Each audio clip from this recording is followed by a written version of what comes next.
and welcome to my channel. My name is Lynn, and today I'll be crafting with several of the Paper Sweeties dolls.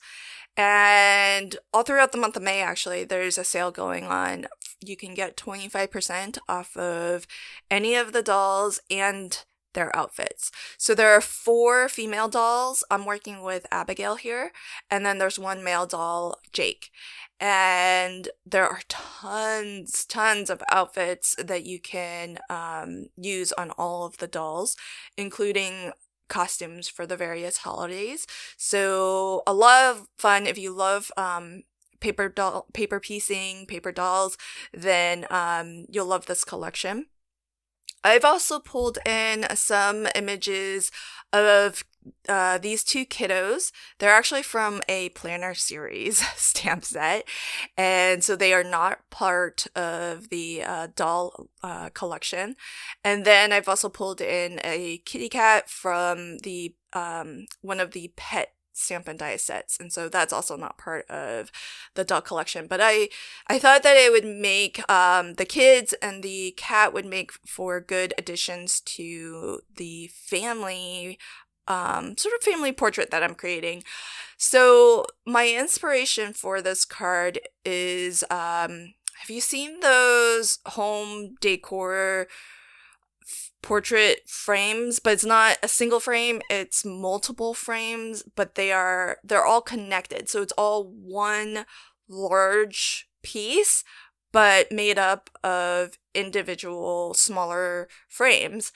And so that was the concept that I was going for, because I pulled out my nested scallop frame dies. So I've got the oval and rectangle, but I think there's also, I could be wrong, but I also think that there's the circle and the square available as well. I just don't happen to have them. And I always when I go to use those dies, I always pull the largest frame out of the set.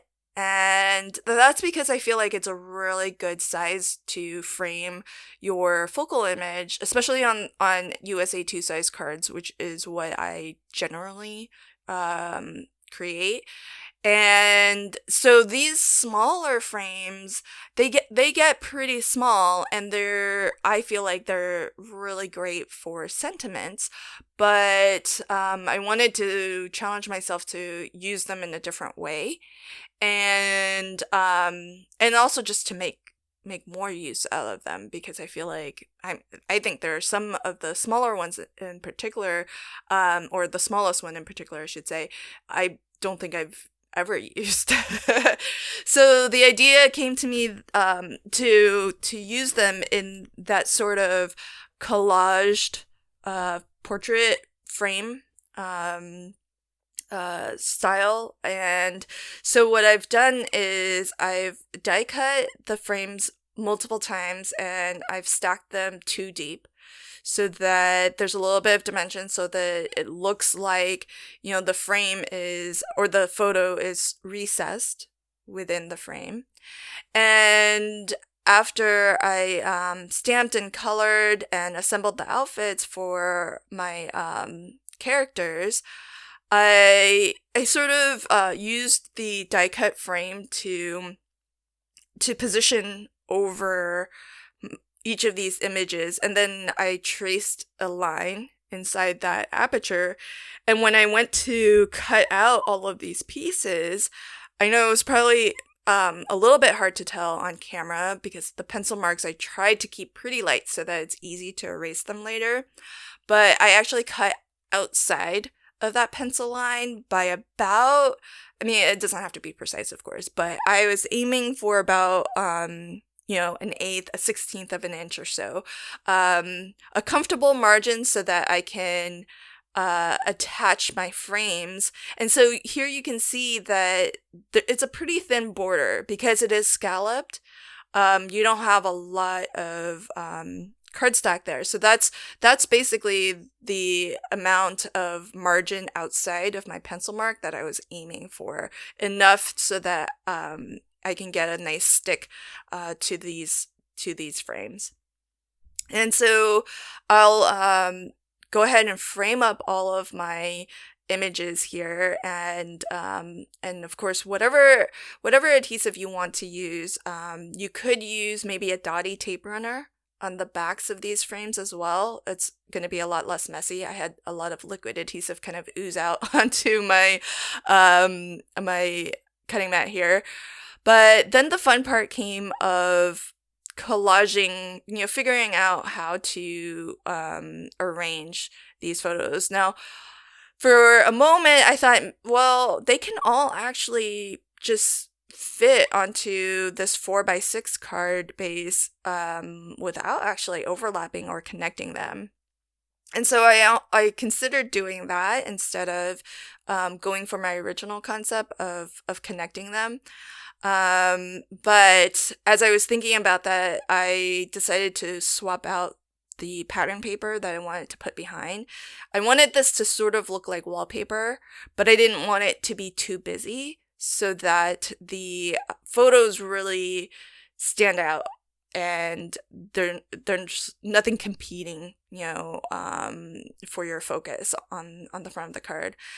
I thought though that one thing that was missing was a sentiment of sorts, and I didn't want to go for a full sentiment because I still had it in mind that I wanted this to really look like a photo cluster or a photo collage that was on a wall. So I chose the family stamp from, I think this is from the Gather stamp set. And I'm going to frame this up as well and add this to my cluster. And so I'm doing the exact same thing. So I traced out that inner aperture. I'm cutting outside of my pencil line, and then I'll just adhere this frame. Now, I didn't think about it, but in retrospect, I'm wondering if I should have added just some acetate to give it that shine and have it really look like these are behind glass. But maybe next time when I do this style of card, I'll do that. But I still think it looks good without that. So I think I have figured out how I want to arrange this.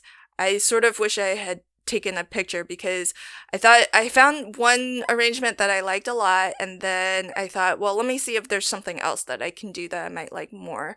And for a moment, I completely forgot what that original arrangement was. So my tip is, if you like to kind of play around a little bit, take photos as you go so that you if there is a particular option that you like, that way as you continue to explore and play with different arrangements, what you can go back to. So I did lose a little bit of footage, but some of these frames most of them I should say, are glued directly to my card base, and then I popped two up, the mom and the little girl in the family, on some foam. That way there's some dimension. And that is pretty much my card for today. I hope you enjoyed this card, and if you did, please consider liking, commenting, and sharing. And until next time, happy crafting and have a fantastic day. Bye.